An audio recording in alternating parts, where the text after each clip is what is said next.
pour l'année 2015-2016, les 143 CPE membres du regroupement des centres de la petite enfance de la Montérégie devront composer avec des coupures financières avoisinant les 8,5 millions de dollars.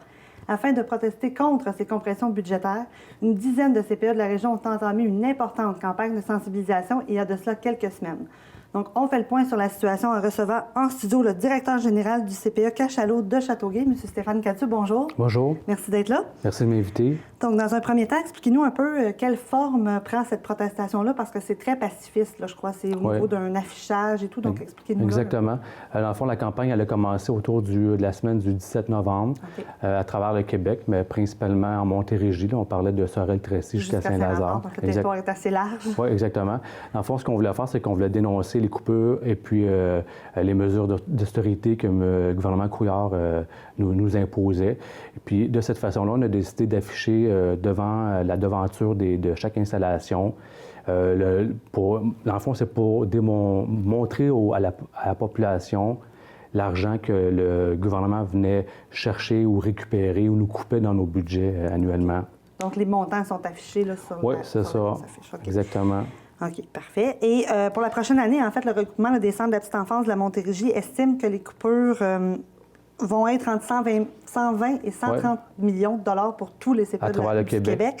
C'est beaucoup. Au sein du CPE Cachalot, ça correspond à quoi à l'heure actuelle? Oui, en fait, bien, déjà pour l'année passée, l'année 2014-2015, on a perdu en fait 78 000 de notre subvention annuelle. Et puis pour 2015-2016, on en trouve environ 67 000 que le gouvernement va venir. Donc dans les coupures. Exactement. J'ai d'autres données aussi, d'autres CPE de la région, comme par exemple au CPE Les Lutins, eux, ils ont perdu 24 000 l'année passée. Et puis pour 2015-2016, 66 000 Donc en général, ça correspond à ça un peu partout là, à travers la région. OK. Et au niveau du CPE Cachalot, ça se fait sentir comment? Parce que cet argent-là, est-ce que c'est des salaires? Est-ce que c'est peut-être plus? Évidemment, malheureusement, c'est les salaires parce qu'on comprend que dans un budget de CPE, la plus grande part, c'est la masse salariale.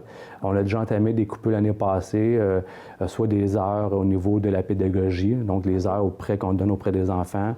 Ça peut être, on a aussi touché les heures des gestionnaires. Au niveau des sorties pour les enfants. Donc, c'est d'autres mesures qu'on va devoir aussi entreprendre l'année prochaine. Il y a justement le comité à ce niveau-là.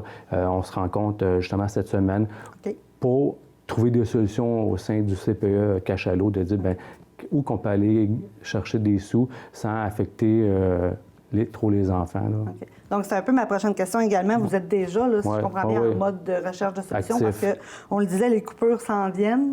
Donc, à un moment donné, j'imagine, à force de couper dans le gros, on tombe sur l'os. On n'a pas le choix. Donc... C'est pas de quoi qu'on fait de gaieté ou par choix. C'est le gouvernement qui nous impose ces coupures-là. Donc, nous, on doit réagir de quelle façon qu'on doit aller chercher l'argent.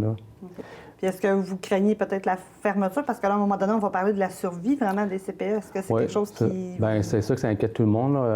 Dans l'air, on parle de fusion de CPE.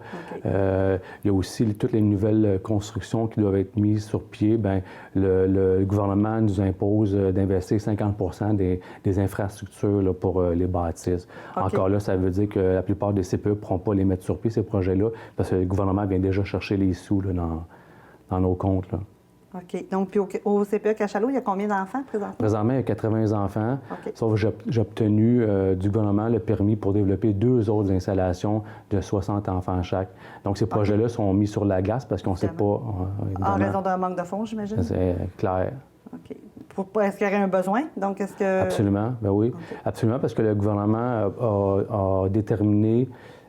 Quand je parle du gouvernement, c'est le ministère de la Famille. Ils ont déterminé il y a plusieurs années le nombre de places qui étaient en besoin là, par région.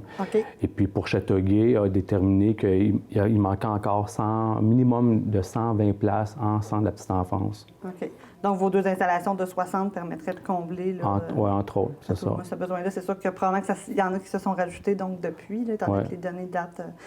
Bon, on va surveiller tout ça. Puis est-ce qu'il y a d'autres actions qui s'en viennent un peu plus tard? Oui, bien, en fait, d'abord, il y a eu les affiches devant les devantures là, des installations qui parlaient des montants d'argent. Il y a aussi les macarons que je porte aujourd'hui. Okay. Dans le fond, c'est pour montrer à la population que l'expérience auprès du personnel en termes d'années d'expérience. Donc, on a affiché des macarons. J'ai des 24 ans pour montrer qu'en CPE, il y a des gens, ça fait longtemps qu'ils travaillent là, il y a de la qualité qui est donnée auprès des enfants. Il y a aussi l'espèce de casse-tête qu'on a, c'est pour inviter les gens à se rendre sur le site Internet et puis d'aller signer la pétition contre les coupures là, du gouvernement Couillard. Les gens aussi peuvent aller sur le site de l'Assemblée nationale et puis d'aller signer. Donc, c'est ce qu'on souhaite que les gens nous appuient là-dedans, puis aient signé la pétition. Bien, l'invitation est lancée, donc on lance l'appel également à tous les parents des CPE de Châteauguay qui voudraient vous appuyer donc, dans votre lutte. Puis bien, merci beaucoup d'avoir été là, c'est super intéressant. Donc on va suivre le dossier avec attention. Ça me fait plaisir, merci beaucoup.